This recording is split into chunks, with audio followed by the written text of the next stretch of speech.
see. Let me make sure we're all good here. Okay. All right. Okay, thank you everyone for your flexibility today on doing this asynchronously. I wanted to make sure we, keep on with our plan despite child illness and all that sort of stuff. So, yep, my daughter's granddad volunteered to come over and watch her for a little bit while I record this, so that's very helpful. Okay, so business items, let's see, we're going to finish Young. We're going to try to make this kind of tidy. So we're going to do, today we're going to do, finish up on personality types for Young, and then we're going to start on the unconscious and archetypes, okay? I want you to watch this, and then I'll have a discussion question at the end, and then that's how we're going to start Wednesday's class, is sharing that discussion question answer. So your reading journal is going to be due on Wednesday at 11:59 p.m. on Young. And I think this would probably be, if you're interested at all in Jung, some good things and some harder things. So some good things is that I think that would be really interesting to use Jung with your case formulation paper, especially if you used Freud. So that would be pretty interesting using Freud and Jung. So one of the benefits is that I think that it really allows for a really in-depth look at someone and their personality, their personhood. Um,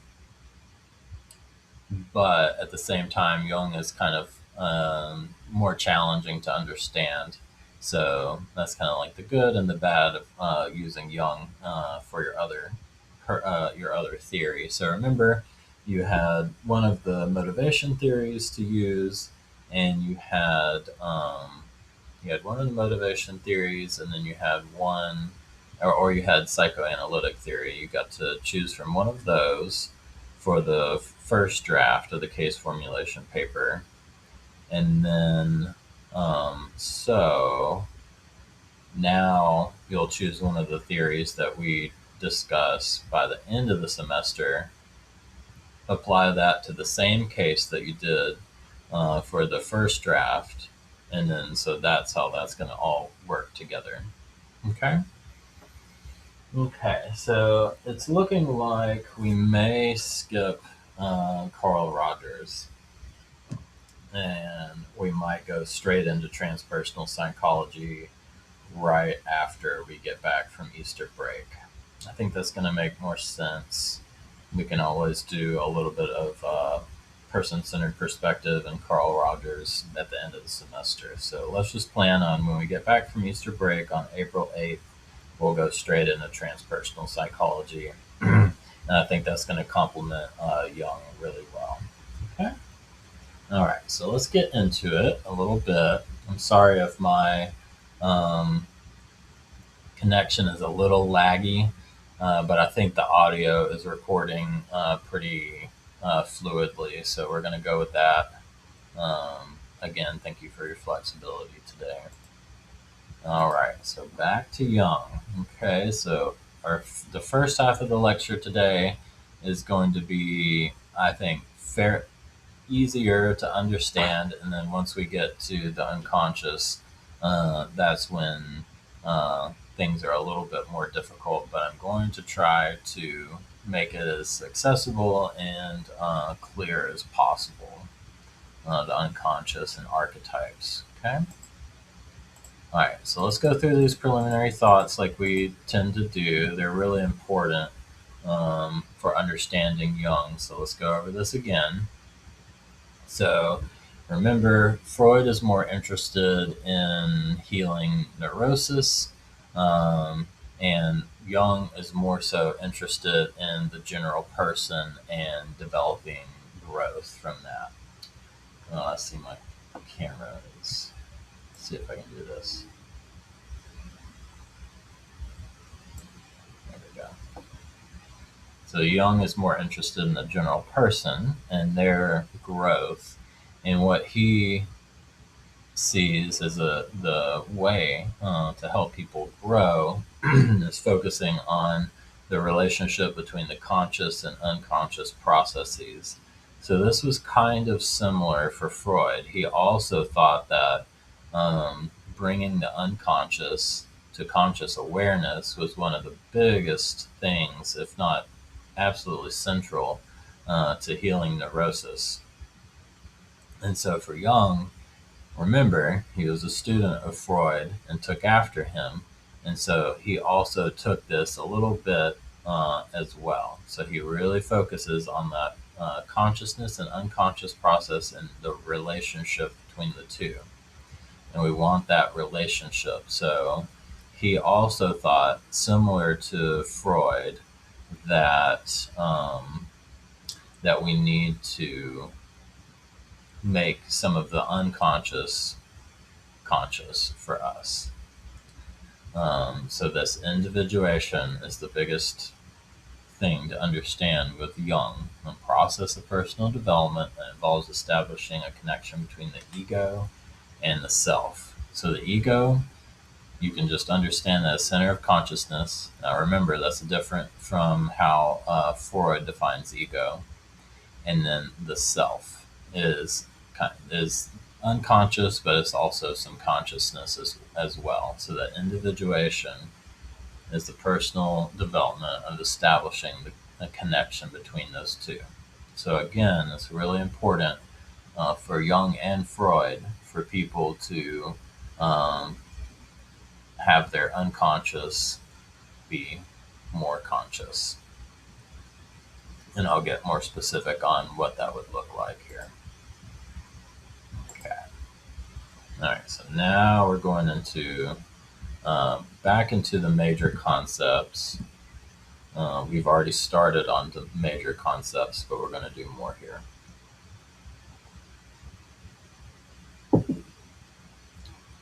Okay. So Jung's theory of personality typology, there are two basic attitudes, is how he talks about it. So when we started the semester and we were talking about trait psychology, we didn't use it in this language. So remember Myers and Briggs, the mother and daughter duo who came up with the items for the scale, used Jung to develop it. So now we're going into Jung and we're getting more depth into that. So, two basic attitudes, introversion and extroversion. And he said that we typically fall, almost always fall either in one or the other. Okay? And that's the general orientation of psychic energy, that we tend to be more inward in our feelings, thoughts, things like that, or we tend to be more outward, um, projects, goals, tangible ones, people, things like that. Okay? And we're oriented either as one or the other. We're more comfortable with one or the other. Um, we're not just one or the other, but we're more comfortable with one over the other. So now what we're just about to explore are the four functions. So if you remember from Myers-Briggs, this is fairly similar. I think sensation might be perception, but thinking, feeling, intuition, and sensation. So we got thinking and feeling, and we have intuition and sensation. So we're going to cover intuition and sensation first. And so just like introversion and extroversion, you're either one or the other. You're more intuitive or you're more of a sensor. And then for thinking and feeling, you're either more of a thinker or you're more of a feeler. And we're going to go specifically into all those. We're also going to start on Jung's model of the unconscious today. And then on Wednesday, we're going to do the concept. Well, we're also going to start on the archetype. And then we're going to get, though, into the more specifics: ego, persona, shadow, anima, animus, and self. And then it's exploration of symbols and probably a little bit more on Wednesday. Okay? think I pretty well described this already. So introvert and extrovert, I think we're all on the same page there.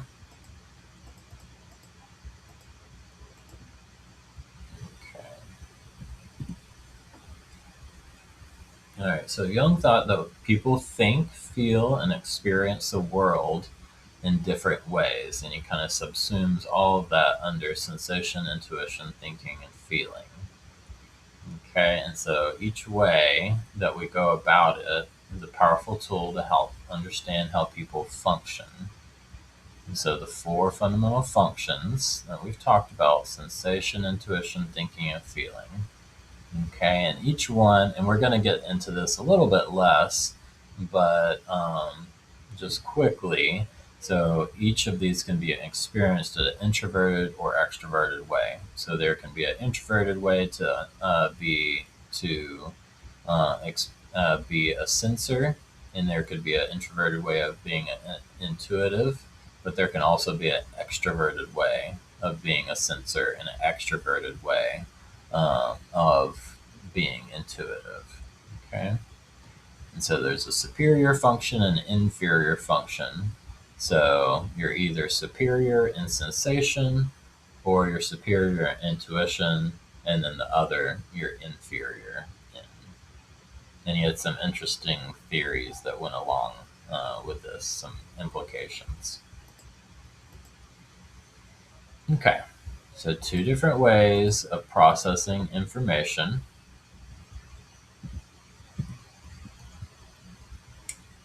Take in information and then evaluating and deciding. Okay, so sensation and intuition boils down to how we take in information, how we take in information, our personal way of taking in information, taking one individual person and seeing, do they take in information more of in a sensation way or an intuitive way? And we're going to go into detail of that. And then once we take in information, then we evaluate and decide on that information. And the two ways that we can go about doing that is through a thinking way versus a feeling way. We're stronger in one than the other. And so we evaluate and decide on information in a thinking way or in a feeling way. And just like with introversion and extroversion, it doesn't mean that we don't. So we do both, but again, on all of these, we're more comfortable and stronger, superior in his language on one rather than the other. Okay.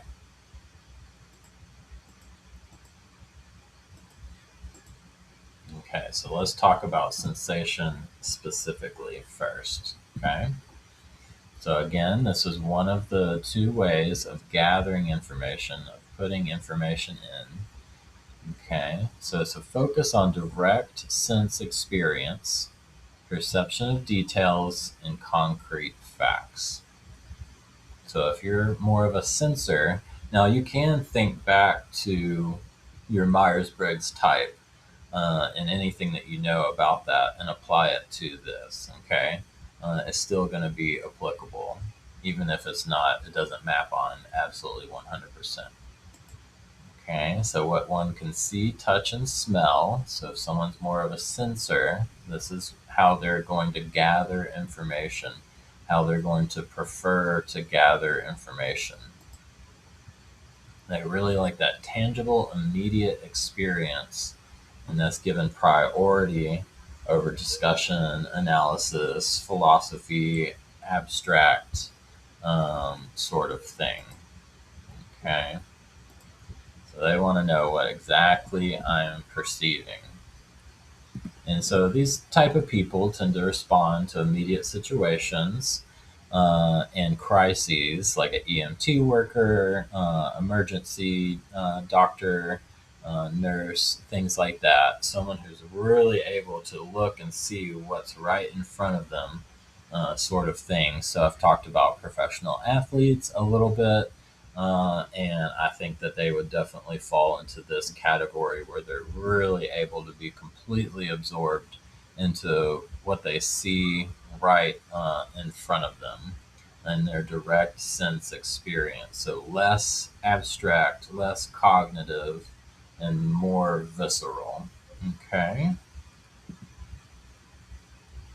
And these people generally work with tools and materials better. So think, you know, plumber, carpenter, things like that. They're going to favor sensation over intuition.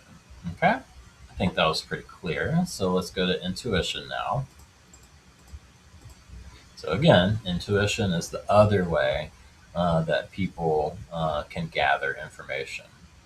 Okay, so way of comprehending perceptions in terms of possibilities, past experience, future goals, and unconscious processes.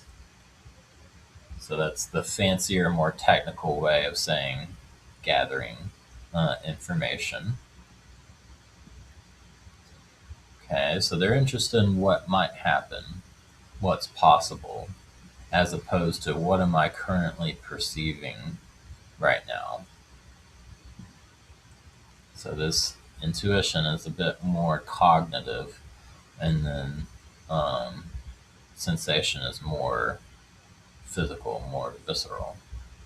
Okay. So people who favor intuition over sensation add meaning to their perceptions so rapidly that they often cannot separate interpretation from raw sensory data. So that kind of comes in at the same time. And I'm going to give a concrete example here shortly. So integrating new information quickly and then automatically relating past experience and relevant information to immediate experience. So we have the example here of someone who walks into a room, and this is a little bit of a gross oversimplification, but still works to clarify things a little bit. So think about, so we're trying to determine whether a person is more of a sensor or more intuitive.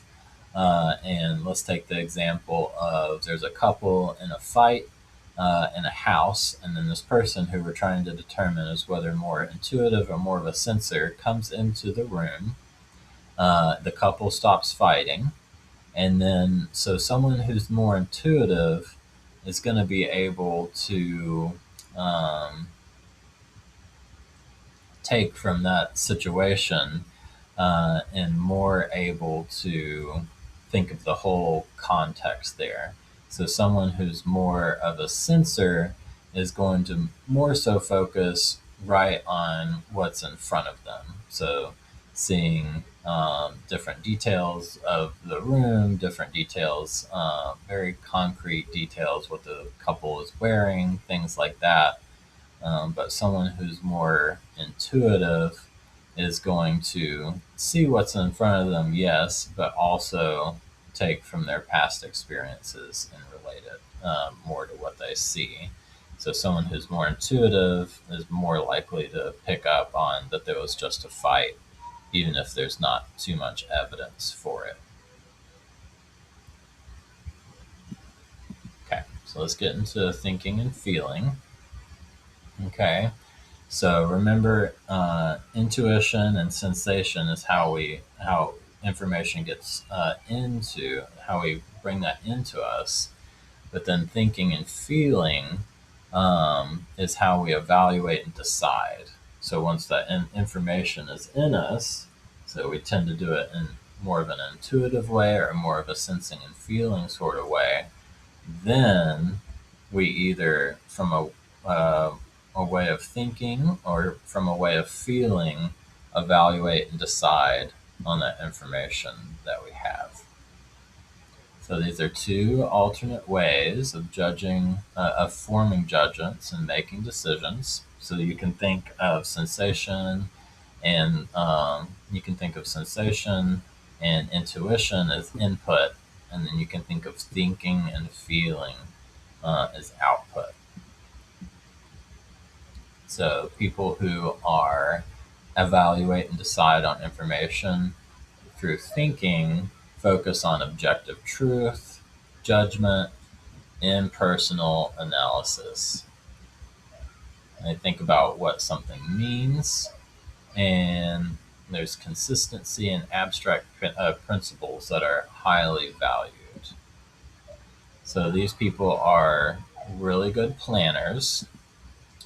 But the downside to people who focus on thinking can tend to hold on to plans and abstract theories, even when there's contradictory evidence, and hard for them to integrate those two. So, someone who is really um, predisposed or favors thinking over feeling, um, a good way to think about this would be someone like a judge or a scientist who's really interested in objective truth. They're a little bit better at taking their own personal feelings and judgments and things like that out of the equation, and they're much more objective and rational. Okay? So I think that one is a little bit easier to understand. So let's move to feeling. Again, thinking and feeling is a way to evaluate and decide is the output. So people who are more keen to feeling over thinking are more apt to use their subjective values, and relational impact is important to them. So they evaluate the value of things. So rather than trying to understand things more objectively and rationally, analytically, feeling uh, type people evaluate the value of things. So that may include judgments of good versus bad.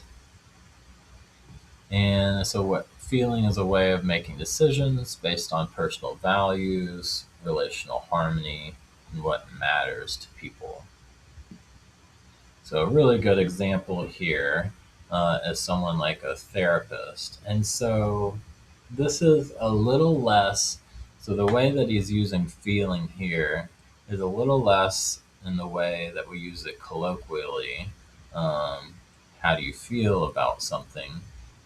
And this is a little bit more nuanced here. So, an example of someone who favors feeling over thinking might be someone like a therapist. And what comes really naturally to them in trying to help people is help them, the client, understand what their values are, what their goals are, and what feels right to them in order to help them better. So a therapist is going to rely on more, we'll say, the subjective values, the client's subjective values, things like that, as opposed to a cold analytical type of thing. So, of course, doing this type of therapy, you would think that a therapist who's able to be more relational and understand values is going to be better at able to help this particular client than someone who's more cold and analytical. So it's a little feeling the way that Jung used it is a little the way that we would use it, but it's a little bit more specific than that. Okay. All right, so I have a little quote here on from Jung and how he describes all four together.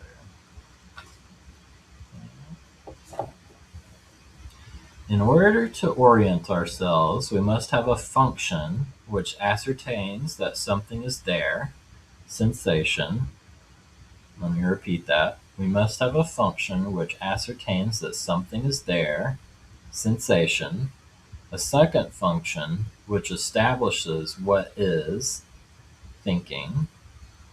A second function which establishes what is, thinking. A third function which states whether it suits us or not, whether we wish to accept it or not, feeling.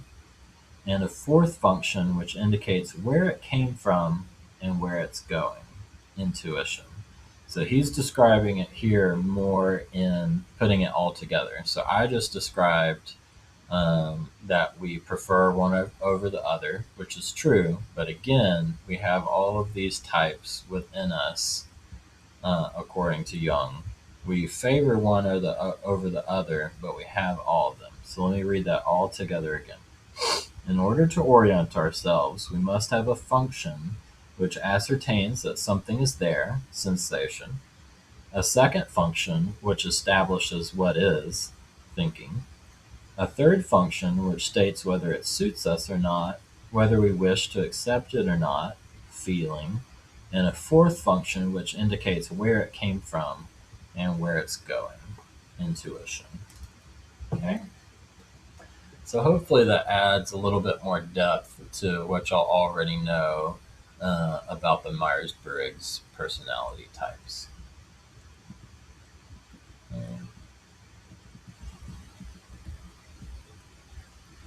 Okay, so this is where it gets a little deeper, if you will. So again, we have one or over the other. So, like for example, thinking versus feeling, that we have a superior function and inferior function. Now, let's get into, so what we just talked about was the superior function and how that looks for a person. So now let's look at, so we all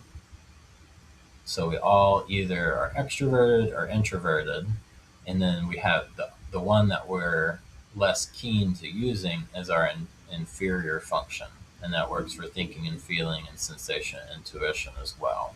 So the one that we're less keen to use, less comfortable using, is called the inferior function. And so Jung has a theory about this and the inferior function's role. So it's the least.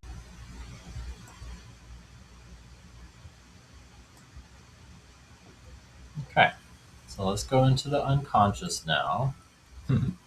um, so we're gonna go over. Remember, we've kind of talked about this a little bit about personal consciousness and collective unconscious. So remember, personal unconscious is much easier to understand, and we're just about to go over that. And then the collective unconscious, also known as the transpersonal unconscious, um, is much, much more difficult to understand. So let's go over personal unconscious first.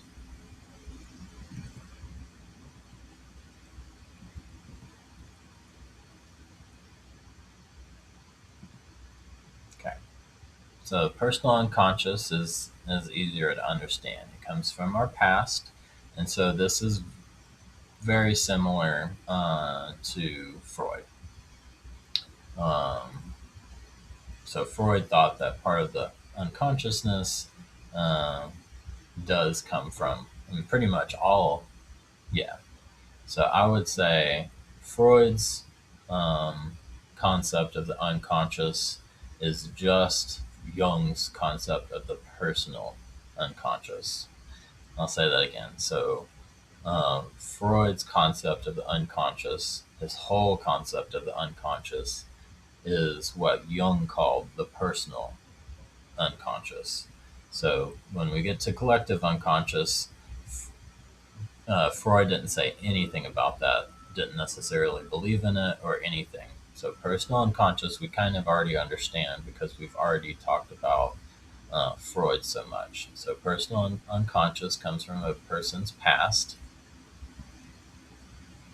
and it can be composed of memories that are painful and have been repressed, or just any old memory.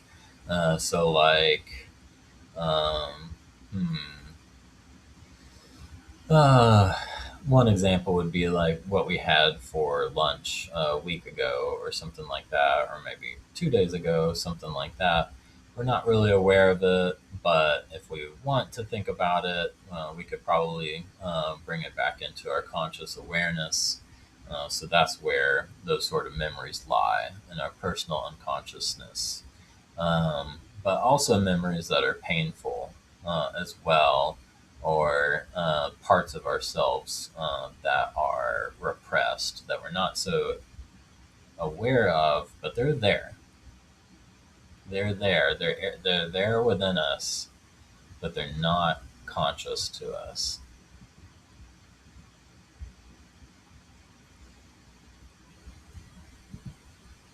Okay, so that's that. And then let's back up here just a little bit. I want to go over this. So this is something that is a little bit different and unique to Jung.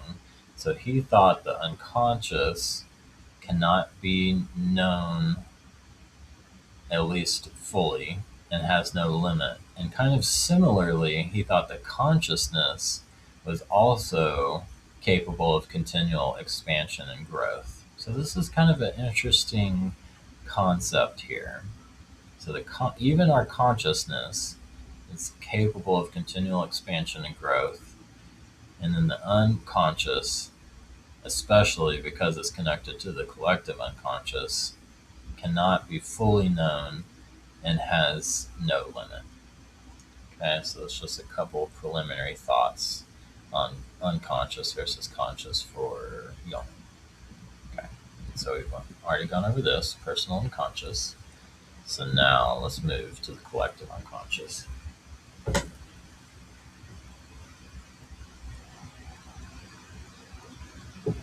So another word for it, not sure if I assume that he writes about this in his writings, but also another way of understanding of what the collective unconscious is transpersonal unconscious. I kind of like that better because I feel like that's more apt, more descriptive of like what he's actually getting at. Collective unconscious to me is a little bit more vague, but we're going to use the term collective unconscious because that is what most everyone uses when talking about Jung. That's his most popular way of talking about it, so that's what we're going to talk about. But when I talk about the collective unconscious, I would recommend that you think about it being called the transpersonal unconscious because it gets more at it. So, of course, next, after Jung, we're going to go more into transpersonal psychology. And just for now, so we can understand it a little bit better, transpersonal, personal means, of course, everything that's in my conscious awareness. I'm looking at my desktop aquarium right now, of course, the computer, hear the sound of my voice, thinking about plans that I have for the day, thinking about this lecture, things like that. That's obviously all conscious to me. So the transpersonal unconscious is beyond just my immediate sort of experience, even beyond my immediate experiences that are repressed or forgotten. So transpersonal, it doesn't always necessarily mean a connection with the divine exactly, but that's probably one of the best ways to understand it now. So we're going to expand on this, but for now, we're going to say the transpersonal unconsciousness is a way to, is our way that we're connected to, we'll say, the metaphysical. Okay, and that might not clarify things. So we'll say for now, connecting with the divine. Have patience with me on this. I'm going to try to explain it simply and then going to go into more depth, but then try to be simple again to help us understand it as much as possible. So collective unconsciousness was his boldest and most controversial concept.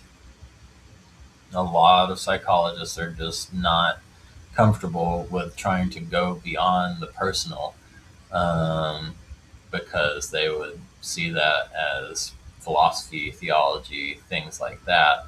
But where Jung's perspective is he thinks that it's so intimately tied to understanding our own experience, who we are, our own personhood, that he doesn't see it as a different discipline. So most psychologists, one of the reasons that is so controversial, um, is that most psychologists, 95%, are much more comfortable with keeping it to the individual and their experience rather than anything that's beyond the individual experience. Okay, so we saw the collective unconscious as a source of all of our experience, all psychic material, and it's not derived from personal experience. So we've talked about this a little bit in class. So the collective unconsciousness, we can kind of visualize it as beyond us. Okay, so here I am right here. The transpersonal unconsciousness is kind of up here. Okay, and so we have me, but then we have everyone else in the world, and on top of that, everyone else who has ever existed. So you have everyone who's ever existed and exists now, the collective unconscious here, and everyone is tied to the collective unconscious. So with Freud, the unconscious was per individual.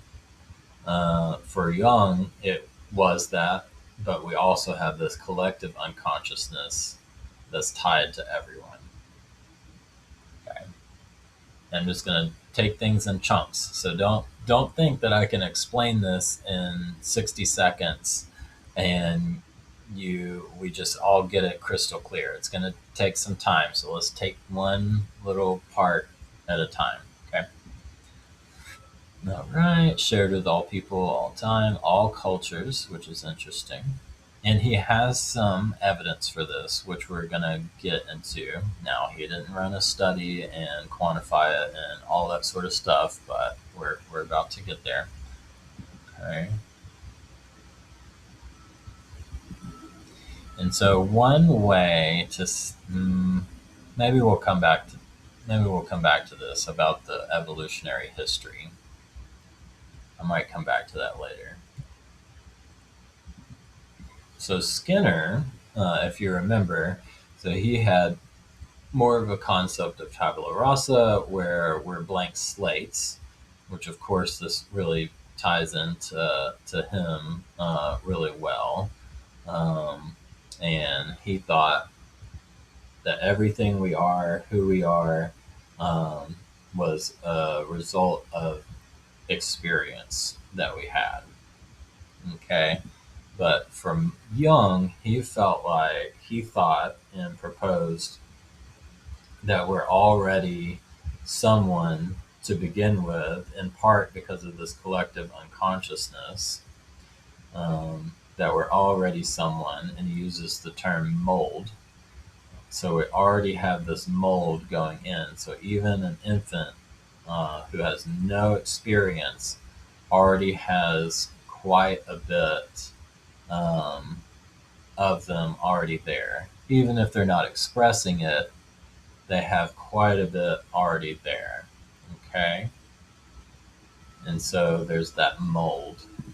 And then what happens after that is how he describes what gets filled in into the mold is our experiences, but we come in with a mold. Skinner would say that we don't come in with a mold, we come in blank, and then everything who we become is from our rewards, reinforcements in our environment. Okay, so hang in there with me. I think we're doing okay so far. Oh, let's read this. Okay, so Jung talking about the collective unconscious. Okay. Now, if this doesn't clarify things, then just try to drop it in your mind, but we'll see. All right, so this is from Jung talking about the unconscious.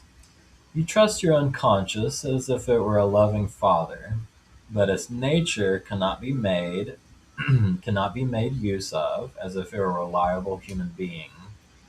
The unconscious is inhuman, and it needs the human mind to function usefully for man's purposes.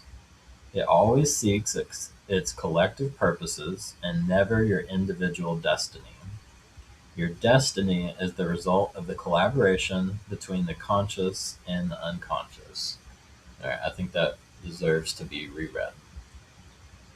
You trust your unconscious as if it were a loving father, as if it were. So this is how you trust it. But the nature of the unconscious cannot be made use of as if it were a reliable human being. So it's not. The unconscious is inhuman, especially the collective unconscious is inhuman, and it needs the human mind to function usefully for man's purposes. It always seeks its collective purposes and never your individual destiny. Your destiny is the result of the collaboration between the conscious and the unconscious. So there, when he's talking about the destiny, that's that concept of individuation. That's him talking about that. Okay. All right. So now let's get into archetypes. So this flows, the unconscious flows right in, the collective unconscious flows right into his concepts of archetypes. Okay. All right. So this was a concept, I think, in my studies. I went to Stanford University for undergrad, and then went to Bowling Green State University for graduate school. Um, and so most of my schooling on psychology has been very empirically based. So at Stanford, when they talked about Freud, it was very cursory. And then I don't even know if they mentioned Jung, but beyond saying he was Freud's student. Very little detail on that. And then even in graduate school, all through graduate school, we barely covered Jung. We covered Jung in a history of psychology class that I took only because they had to. And really, just these more empirically based psychologists just don't have much respect for Jung. They kind of thought that if it's not able to be measured, then we're just gonna ignore it, basically. So now I've taken an interest, personal interest in Jung, and think that he's absolutely fascinating and absolutely contributes to our understanding, can contribute to our understanding of ourselves and others, and is very interesting.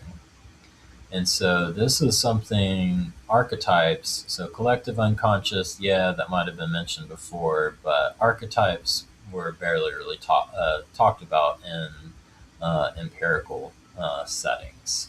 Okay, so let's get into them though. Let's get into them now. So they're inherited, we inherit them, these predispositions to respond to the world in certain ways. So where I was just talking about molds, this is it.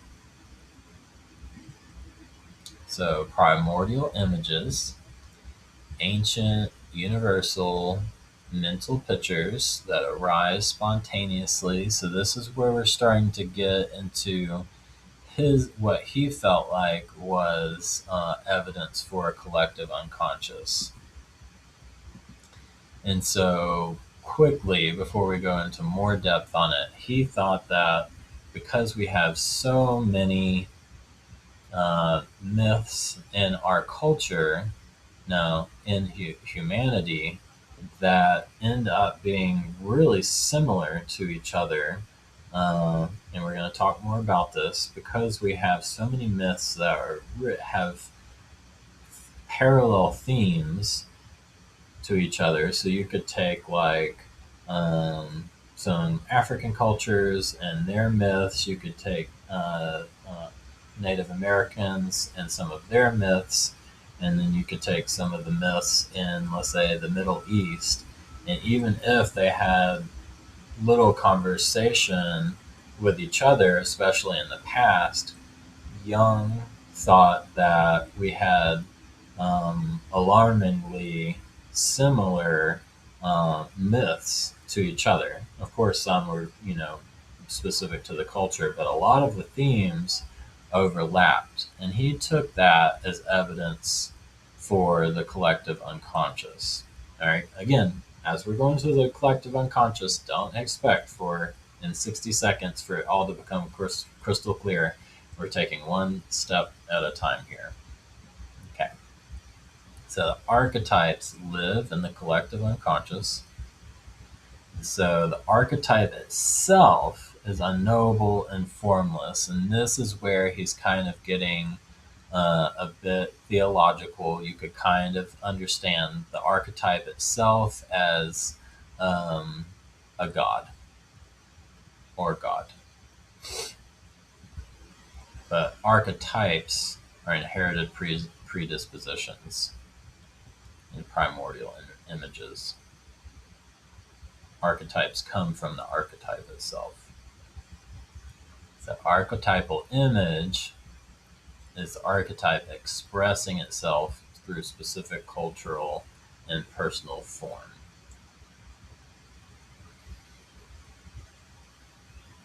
So he felt like, so when I gave that imagery of the collective unconscious up here, we could also see it as archetype, and then the archetype itself.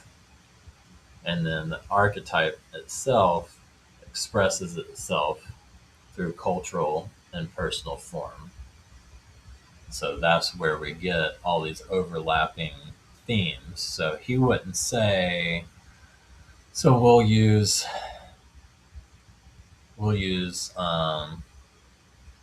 one example of Jesus. I thought that he used this pretty well. Let's say we'll get to that. We'll get to that one. Let's keep it to Genesis. So God creating the earth. These creation myths are within